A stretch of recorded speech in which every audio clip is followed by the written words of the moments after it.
Western railway मजदूर संघ के कर्मचारियों ने अपनी मांगों को लेकर रैली निकाली।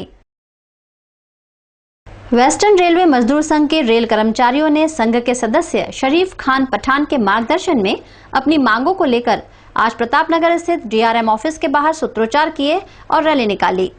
भारत सरकार रेल मंत्रालय जो निर्णय लीधो छे कि अमारी जे बोनस छे आ वर्षे गया वर्षे 78 दिवसનું હતું, આ વર્ષે બોનસ ઓછું કરવા માંગે છે તેનો અમે વિરોધ કરીએ છીએ। સાથે સાથે જે અમારી મુખ્ય માંગણીઓ છે, 7મા પગાર પંચનું ગઠન, 50% મોંઘવારી ભથ્થું પગારમાં મર્જ કરવું, આ બધી જે માંગણીઓ છે અમારી મુખ્ય માંગણીઓ છે એને લઈને અમે રાયપુરમાં હમણાં અમારી નેશનલ કાર્યકારિણી સભા થઈ ગયા અઠવાડિયે અને એમાં એ નિર્ણય માવરકર દાદા રાઘવૈયાજીએ લીધો કે અમે 28, 29, 30 તારીખે કર્મચારી ભાઈ બહેનોથી ભારતીય રેલો પર